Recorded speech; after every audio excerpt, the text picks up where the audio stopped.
Tēnā koe, Julia. Tēnā koutou, tēnā koutou, tēnā katoa katoa. No America oku tipuna. I whānau mai o I Albuquerque, Mexico ho. Ko ruahini, ko na paimonga manaki ana iao. So I'm not in New Plymouth, I'm in Palmerston North, and it's that's no problem. And it's an American accent, but my family and I have been in New Zealand now for 15 years and are New Zealand citizens, and yeah, we are well settled here. So welcome. Thank you for coming and joining me on this Saturday morning. I've been at Massey until really recently, and I'm moving to the Ministry of Education, as Julia said. I mean, my last day at Massey was yesterday. I'm still kind of monitoring exams that are going on this weekend, so really involved in a changeover. And I've also been the convener of the New Zealand Math Society Education Group, and I want to talk to you guys a little bit about that at the end and offer you the ability to be involved in that or just paying attention to what we're doing there. First thing I'd like to find out, this is kind of what I'm planning to do today, but I'd like to know your expectations. So, why did you pick coming to find out what we're doing at unis now? I can't speak for all universities, although I can tell you a little bit of what I know happening around the country, just because from that New Zealand Math Society Education Group, we do have members from most of the universities around the country. So I do have a feel for what's happening around the country. So have you thought about why did you pick this section? What are you interested in? So if so, what do you want from this talk? Maybe we'll just start by entering just maybe 3 words or phrases into the chat that just say why you chose this talk. Maybe so you'll give me some pointers, things I can try to make sure to talk about today.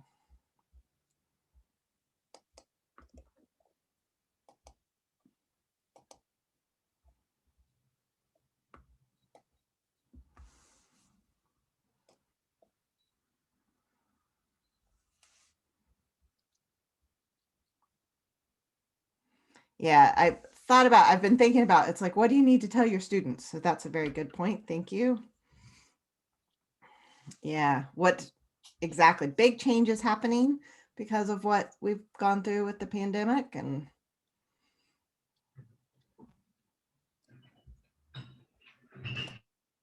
anything else?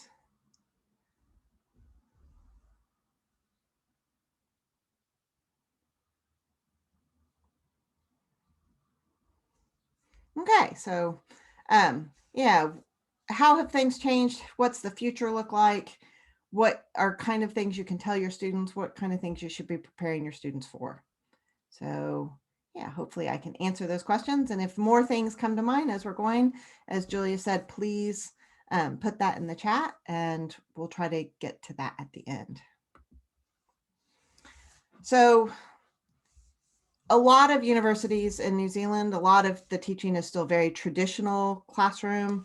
And that's how I think of that, is that's where the information transfer happens in class and the sense making happens out of class. And it's paced by the instructor and it's synchronous. So that's the in-class activity. And then out of class, it's paced by the student. They can spend more time or less time helping to make sense of it. Hopefully they're spending that time doing that.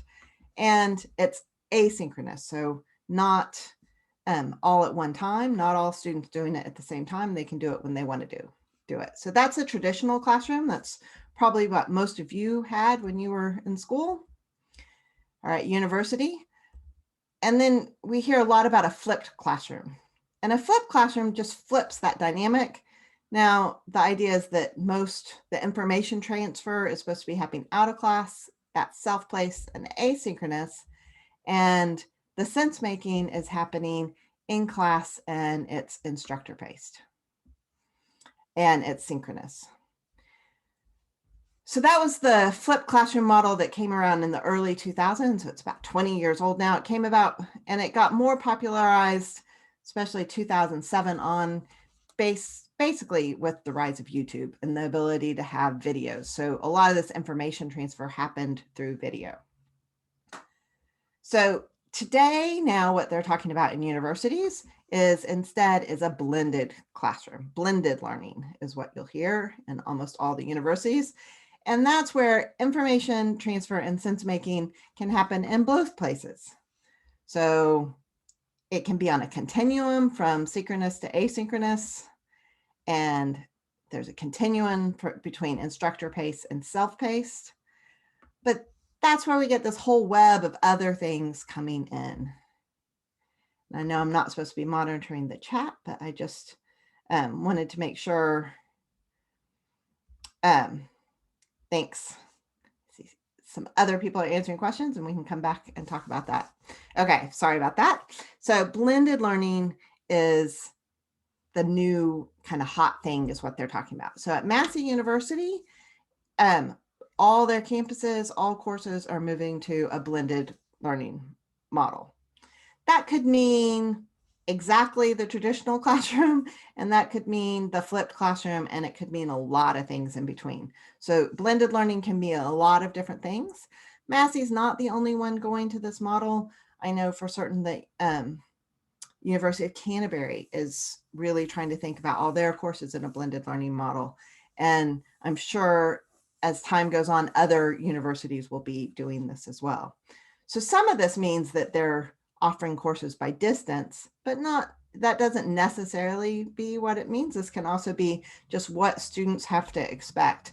And so students have to expect to go to campus and not to have necessarily all their information transfer happening in a classroom, but being asked to do stuff and being expected to do stuff before they come to class, that kind of things. Blended learning also includes like bringing lots of stuff in. So Kahoot is something maybe some of you guys use at school. I mean, you might even think of it as stuff for the junior school. It's kind of fun activities, but we use it at university. And there's been, again, years of research on clicker technology and people using clickers in the classroom. And Kahoot's just kind of a fun version of that on a phone, but there's also kind of more academic looking ones that different people use at different universities. Zoom, of course, we've all become super familiar with that. Discord, having discussions with other students or with staff, kind of on demand for students. This is working really well in our first year courses, and just depends, but that's just another thing that is being picked up. You might have seen the recent news article where some Auckland University students were using it to cheat on an exam. So, I mean, yeah, it can have good things and bad things about it. And of course, YouTube, which is really this notion that we can put videos up and have students watch those and then engage in different ways. In order to make this happen well, it takes a lot of careful planning, just like you do in your classrooms. So information transfer and sense making are the things we have to think about. If you're doing things asynchronously, so for instance, the traditional distance courses at Massey, you really have to think, how do we put a instructor presence in there? What kind of student learning activities? Is it just, here's this new technique, go off and practice it? Or are we developing other learning activities? Like if you went to Jared's talk just before this, he talked about lots of different ways where, people are using Desmos and Wolfram Alpha and GeoGebra. And so it's not just necessarily sitting there with your pen and paper anymore. Student interactions, getting students to interact with each other. And of course, assessment, lots of thinking around assessment. When we're planning all of that, we have to think, why, what do we want? What's the purpose? So some of it is content mastery, and often we focus on that and it's like we're wanting the content, but you have to think also, what's the long-term goals of this? What will students remember in 3 years, 5 years, 20 years? One really important thing, which I'm sure you think about as well, is self-efficacy and that student's sense of themselves as being able to do mathematics. So one kind of definition of that is students' belief in their ability to succeed if they try. This is something that even some of the top math students, they leave school and they actually have very low self-efficacy in maths. They think if somebody shows me exactly the steps to do, I can follow through those steps, but I'm not comfortable leading it on my own or thinking about it on my own. So that's something that we're really wanting to develop. And another thing is self-determination. And one definition of that is just, that growth, that they feel not just that they've gained more content, but they've grown. They've grown in their understanding of themselves as a mathematician or statistician, their autonomy and their way they can approach problems, and also that sense of community. We don't want to deny how important it is to have them, feeling like they belong. So those are all things we think about. And I would say most university instructors are thinking about those these days. So it's expanded much beyond content mastery. Maybe we're not all moving towards self-determination, or we're not there yet, but we're probably moving towards that. So when you think about your students, you could think, how can I help them build towards these bigger goals? Because it's really the self-efficacy and the self-determination that are the things that they'll remember 10 and 20 years down the line versus the content mastery.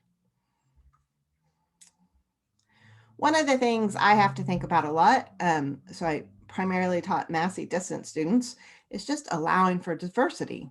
But that's something all of us have to think about all the time now. We, have much more diverse student body, which is great. So they have a wide range of needs and a wide range of backgrounds. In my planning for my courses, I just acknowledged this and tried to accommodate and think, how can I help serve you and, allow for that diversity, make it a positive thing.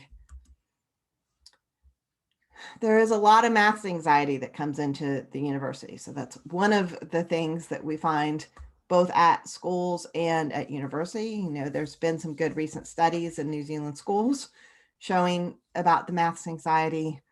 And so at universities, one of the things we have to think about is how do we break down that barrier that students have maybe just by enrolling in the class. One of the things, like I mentioned earlier, is Discord, providing low barrier communication channels, because we don't have the same relationships at the university that you have with your students. So what do we do at the university to try to get that communication open? So one of the things that we've been experimenting with for the last couple of years is Discord, and having a Discord channel where students and teachers can be on there together and ask questions and just feel comfortable. And you can set up and kind of set the expectation, like having a confusion report channel on your Discord.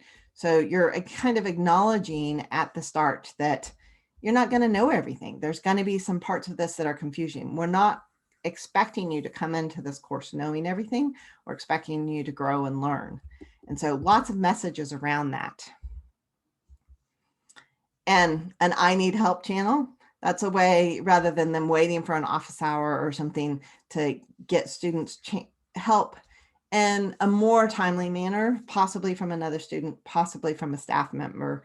And, it may not be exactly when they need it, but it can be much closer than waiting, till 3 or 4 days later. In our systems where we communicate with the students, I also always try to think about what are other places you could go and get useful information. Students really do not like learning or reading textbooks. So so how are they going to gather this information? A lot of them do want videos, but other ways, Math is Fun always has a really nice way of explaining things. And Khan Academy does provide some other videos, an alternative way to the way we've taught them stuff in class, possibly. But helping them source and think about what are good sources of figuring this out. And one of the things we do at Massey is we try to make all the learning materials available from the very beginning. Whether trying to get students, if they want to work ahead, can they work at their own speed? So I see one of the questions in the chat is, are any of you guys using Discord or Slack, trying to get those discussions happening outside of class? So math is fun is actually, it's maths with an S, or you can do it without the S. It's both British and American. I know, crazy. So I did the American version here. And, students are really appreciative of the kind of help that we give them. They're realizing where they've gotten stuck with maths in the past, and that we're providing them ways to get past that. That self-efficacy is just really important, helping break down those barriers. And so one of the activities we do in one of our classes that I stole from the University of Auckland, or adapted from the University of Auckland. So again, this is an advantage of us talking around the country to each other. But so we had an activity the first week of class where they have to think about, what is maths to me? And we spell it out a little bit and ask them to be a little bit creative about it and think about how they relate to maths. We give them some other things, and it's not about, why is maths important, but it's what's maths in your life, and just getting them to be a little reflective about that, and what appeals to you or don't. And so giving them that chance to open up if it is something that has caused them a little bit of trauma, and we want their original ideas, and we allow them to do it in lots of different ways. And we've gotten permission from a student at the University of Auckland to share their response to this. So the question is not exactly the same, but it was very much similar. And so this student was an artist, and this is what they did for what is maths to me.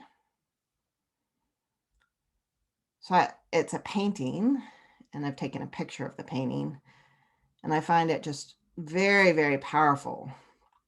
So you might just think about what emotions this painting evokes. And this is a student in, quite a high level math class in the first year of Auckland. So somebody who'd been quite successful in maths. And this is just an example of, that possibly the trauma. So just recognizing the math anxiety that students do have, and trying to help them have a more positive experiences if they've had bad experiences in the past. Other students don't necessarily have bad experience. So this was one of my students. I have a huge range of ages of students. I often don't have traditional students. So this is an slightly older student, a 29-year-old, and talks about, loving maths in primary school, and then hitting puberty and really struggling with maths through secondary school. But now at 29, seeing how maths fits into their life and coming back to take a maths class. And so what maths means to me is the ability to solve a problem, to look at an issue, whether it be in my workplace, my financial hardships, or a math word problem, and tackle it head on, knowing there's a solution. It's just a matter of making sense of it. So helping them kind of process that, it does take us a little time to read these and respond to these, but I think it is important to open up those channels and let the students, kind of break down some of those barriers, and, get them help if they need it, because, we want them to process and be successful. So, there's lots of ideas around that. One of the Bevan Wary speakers from NZAMT a couple of years ago had, talked about having students think about their maths identity, and, so that's things that you could do in your classes. I mentioned we used Kahoot. So if you haven't used Kahoot, I just thought I'd put up a picture of like one of our examples. I mean, you can set the time on it. I was taking a picture of this. So I think this was, I gave them about 1:30. And this was from a class that had some calculus in it. And so getting to think about the ideas of calculus. So which of the points A, B, and C is the second derivative positive. And so it's, testing for understanding, but it's also, this nice kind of fun multiple choice, and they can, you can give them time to talk to each other, or you can do it as an independent activity. And it's just getting them to think about those ideas you want them to think about and challenge their thinking on it. So that's how we use Kahoot, or how I've used it. But as I said, there's lots of other clickers that universities use. Another thing, students, we try to set really clear expectations, but it's hard. Students coming straight from the NCEA system, they still think, they might get a second attempt or allowed to reassess something. And we're like, oh, we don't do that at universities. This was your chance. But, we try to make our expectations very clear and have some really clear deadlines, but also a lot of flexibility around that, because students have very different lives and lots of different things are happening. So in my course, to keep students on track, and I know, again, this is what they do at University of Canterbury as well. So Massey and Canterbury and University of Auckland all have some sort of like weekly quizzes that we do that are randomly generated numbers, electronically marked, but to help students know, are they on pace? Are they doing the right thing? Ours have multiple versions. I know University of Canterbury does as well. So students can do it more than once and try for a better grade. And yeah, if they just want to retest themselves on the idea. So, but I do those weekly, but I also give students lots of extensions on those and, make exceptions for students doing it in a different time scale. Students do find having the weekly test gives them immediate feedback and answer checking. And so it is something that may be surprising or maybe not surprising students like.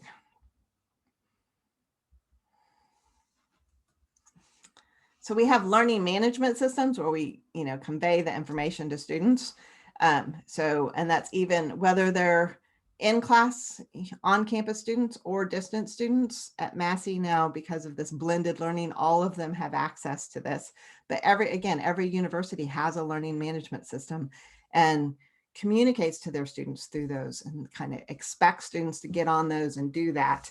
So that might be something new and something you want to warn them about and say, they have to keep up to date, keeping a calendar. As I said, I give those weekly deadlines, but it's surprising how many students just don't keep track of their deadlines and stuff. So skills you might want to think about with your year 13s. I tried to break down the topics quite a bit. Like this is like the week 2, and we have videos that go along with each topic, but we break it down and pretty much let the students know the speed and timing that's going to take. You have, 1 week to get through this amount of material, and this is what you need to plan on. We do have like introductory videos, like the first lecture of the week to say, what's the point of this? What are we doing? Why are we learning this? And also, welcome videos. So it is lots of video, and there are, questions whether students understand how to watch mass videos. So mass videos are things that they should work through, not just watch. I'll have students say, oh, I'm just gonna, watch all your, 4 weeks of videos over the weekend. You go, no, you can't learn that much. You have to break it down and give yourself time to process it and go away and practice problems afterwards. And so trying to make that very clear to them. So, and the students like the videos. Yeah, I'm trying to make them short enough, but with enough information, and really saying, pause here. So giving students those expectations that they are going to sit and work the problems, that it's not just watching me do stuff. I tried to add humor to everything I do.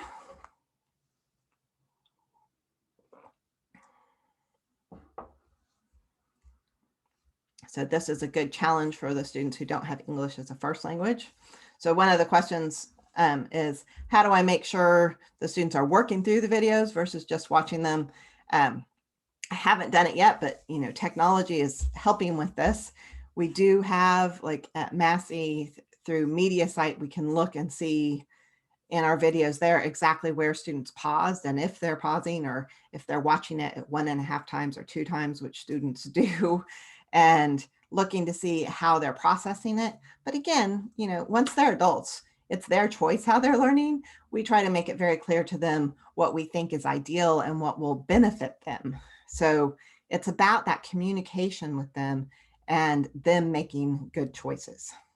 So again, that's something you could talk to your students about.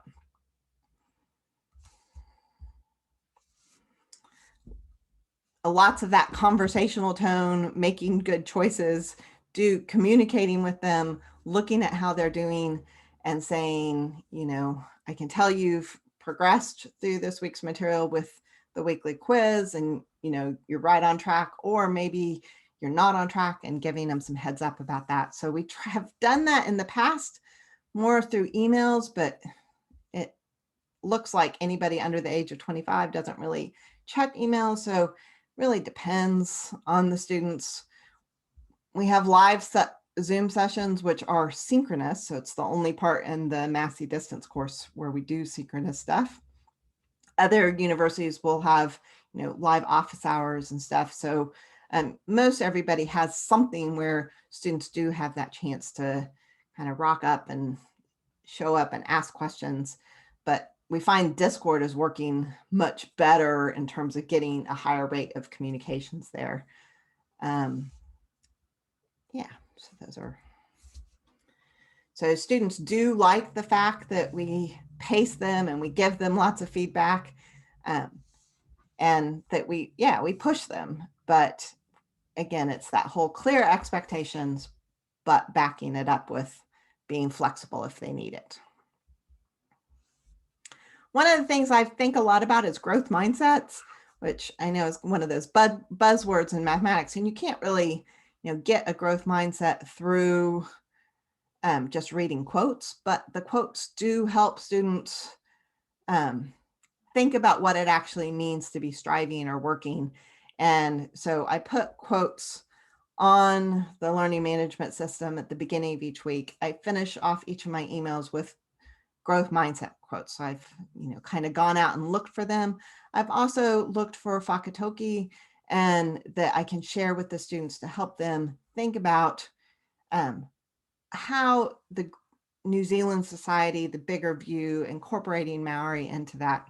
We also, at our university, we're trying to be Titterati inspired, if not Titterati led. And so we do have Maori captions on our stream sites, and we do have people who are, we have, you know, a variation in the ability to speak, but we do have some fluent speakers in Maori, so we can help encourage that more and engage with that. Again, I wasn't sure if they liked the quotes or if that was really useful, but again, students, this is from last semester or something, but then just this semester at the feedback at the end of the semester, students are like, you know, it really helps. It helps buck me up. It helps, you know, when I start feeling down, I realize I should keep going. And so, yeah, the hard work does pay off. Looking at the future, what do we need to think about? Well, there's all sorts of things that different universities are thinking about and what we're looking at. But one of the key things universities really want more diverse students. You know, how do we get more Maori and Pacifica students into the maths and sciences? That's really important to us. And we want to attract more students who like maths and stats into teaching. You know, good research out there, but about the fact that students in New Zealand will do better if we have specifically trained math teachers teaching them. So how do we get enough math teachers for this whole country? It's not a big country, but we still don't have near enough trained math teachers. A lot of universities around New Zealand are thinking about online options for either parts or all of degrees. So providing more opportunities for that. So it's something that Massey has, you know, kind of made its business and been doing for a long time. But now other universities are branching into that. And some of it has been because of the pandemic and what it looks like with having students stuck overseas and how we can engage them and keep them involved in our university. But a lot of it now is just rethinking what we're doing and how we're doing it. Oops. And the last thing I was going to bring up is the New Zealand Math Society. So I've been the convener of the New Zealand Math Society Education Group. So, and our foundational goal that we worked hard about thinking is that all students should experience mathematics and statistics teaching that engenders the development of mathematical problem solving, reasoning, conceptual understanding, and fluency, underpinned by confidence and competence in the skills of mathematics and statistics. So teachers in school need to be given the systematic support and tools to enable this. So that's kind of what everything in the education group works towards and is thinking about. And so we're working with the Ministry of Education, responding to the latest documents that we've gotten around NCA changes. And we, whenever we're responding, we go back to this goal and think, what does this mean? So if you're interested in more about us, the New Zealand Math Society, it's not just NZMS, because I think that's the New Zealand Molecular Biology Society or something, but it's so New Zealand Math .org.nz, and there's a link to education, or you can go there. But I'm passing on because I am now going to be working for the Ministry of Education. So I have a new position starting next week. The ministry has realized that we didn't have specialists in the subject areas, and we didn't have anybody kind of overseeing everything that was happening with mathematics and statistics from the Ministry of Education point of view. And I have been appointed as the learning area lead for mathematics and statistics. What that actually means, I don't really know yet. So I'll be starting work next Monday, and I'll have a much better idea maybe when I come back to talk at another AMA. But I know it involves me reaching out and making sure I make connections with teachers and schools, helping to explain the changes, you know, the curriculum refresh coming up, lots of stuff. And the NZMS education group is going to keep responding to that. And yeah, I'll be taking on the feedback from them. So our new conveners for that are here with us today. Sione is at University of Auckland. He's a mathematician there and teaches, I don't actually know which courses he teaches into, but a huge variety of courses, I feel sure. And Julia Crawford, who you may know, who introduced me today, who works helping provide great professional teacher development for you guys. So yeah, if you have questions for them or for me, that's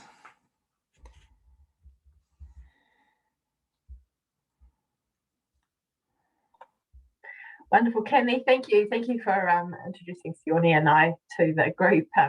We've got big shoes to fill. That's why it takes two of us. So thank you, Cami, for all your work that you've done with the NZMS education group. It's an amazing group of mathematics educators, and we would really like to welcome more members to that group. So if your interest has been piqued by this conversation today with Cami, then please get in touch with us. And I think in the coming months, we'll be doing some reaching out to hopefully integrate some of our secondary and primary colleagues into this group as well, so that we've got a really beautifully representative group to kind of have those amazing conversations and develop meaningful responses for the ministry. Sione, would you like to add anything from your perspective? Oh, no, just to say hello to everyone, and yeah, thanks for having me on this thing. Yeah, so I'm a lecturer at the University of Auckland, and I've been there since 2012, and I got involved with the education group since 2017. So yeah, so I'm interested in what we can do as mathematicians in the university, looking wider as far as education goes, outside basically the ivory tower we're in, and seeing what's happening out in the schools and, out in society as well. Anyway, I look forward to taking over from Cami with Julia. Thanks. Thanks, Sione. So I see a couple of questions here. Do you want me to just pick them and answer them, Julia? Great idea, Cami. Yeah. So are Discord channels students helping students or teachers helping students, or both? It's definitely both. And yeah, so when there's no staff on there, students are glad to offer each other oh, here, this is how I did that problem. And if we see it, at a later point and there was an issue, we can pop in and say, oh, wait, you guys need to be careful. You didn't think about this thing. Or if not, often, I mean, they give each other very helpful solutions. Or and yeah, if teachers are on there, we do have, kind of all the staff on a course are on the Discord channel, and people work at different times. And so we try not to, we let the students know, we try to make sure we have a work-life balance, and we won't be checking the Discord all the time. And so there will be time when there is no staff on there. But when we are, at work and have the time, we will check and be glad to respond. The blended approach is, it's being mandated across all the 3 campuses of Massey. So I know it's happening there. I've just gone and given a big talk at University of Canterbury, and I know they are looking at doing it for all their first year courses. So yeah, I know 2 universities are doing it, but it is kind of the hot thing in the world of university teaching and thinking. And so probably, and I think with the blended stuff, the learning management systems at all the universities, it's just getting kind of more and more involved in the course. And that's really, at the outset, Rachel could, tell us a little possibly, or Sione, about University of Auckland, but I know all of us have a learning management system, and we expect students to go in there and engage with the course through that. It's not just what they get when they come to the lecture room anymore.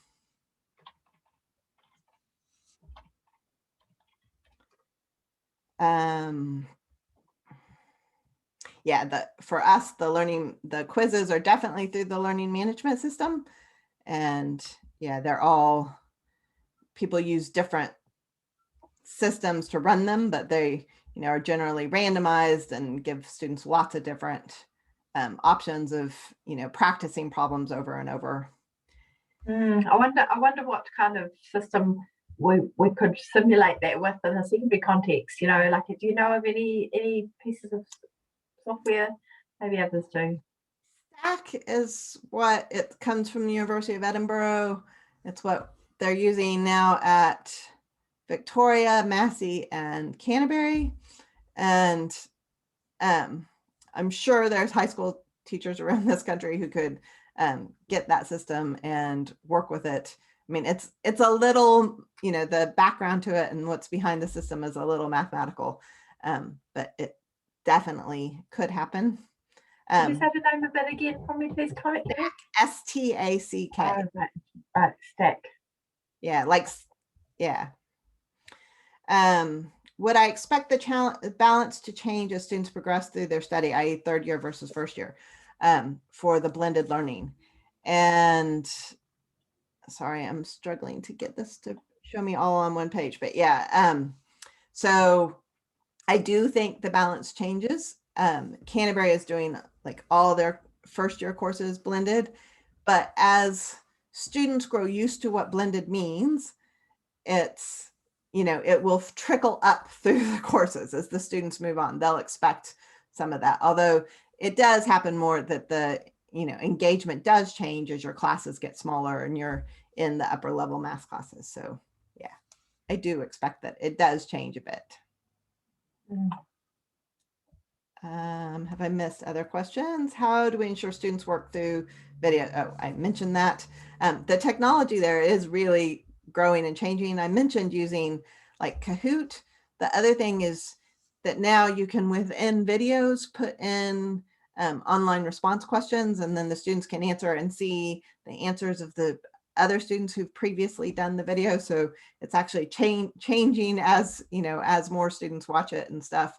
And so, yeah, as we have more technology that allows stuff like that. So there's, I think it's called Edpuzzle, that allows you to help put together those kind of questions with videos. Anything else I missed? Yeah, cheating is just such a huge issue. Yeah, no, currently we don't have students doing exams in person because, yeah, until we get, well, and Massey, we're really not sure what's going to happen at Massey. I'm a little bit happy that it's not my problem anymore and I have to think less about it. But yeah, we don't know what's going to happen in the future because we have students taking our courses from all over the world. Canterbury has that same situation. Canterbury is using video technology to watch students taking their exams. Yeah, and that is what kind of the thing around the world where, people are saying that's the best method. Lots of people don't like the invasiveness of having, forcing students to have cameras on them while they're taking a test. But I do spend a lot of my time discouraging students from cheating, helping to explain very clearly what cheating is. Like when we say you can't ask another person, that's also a person you don't even know over a computer system, or you can't put it into Wolfram Alpha and ask it. And I spent a lot of my, I've spent my past job that I don't have to think anymore has been about how do I write questions where students can't do that? Or how do I write questions that if students do that, I can easily Google that and find where they did it and catch them for it. So I don't think there are good answers for that. Lots of people think the only good answer is doing exams in person. And yeah, it's hard. Mm. Well, I think we might be at time, Cami. So unless there's any other final questions that people would like to drop into the chat or to turn their mic on. But I'd really like to thank you so much for your presentation today. And it's obviously a big ask, especially in that little magic window between one job and another, where you've come to present this to us. So thank you so much. That's really insightful. I really like to see those connections between the things that are happening in the universities and how that might also apply in our secondary context, especially as we want to kind of ease that transition between what's happening in secondary schools and universities. And I think that's why it's so important that we really generate as many links as possible to have those rich conversations. Just as it's important between intermediates and secondaries, I think the link between what's happening in the tertiary sector and secondary schools, that we get those conversations. We've all got so much to learn from one another. So thank you so much, and I really want to express my well wishes for your beginning of your new role, and good luck with that, and really look forward to hearing about what the role really will entail. Me too.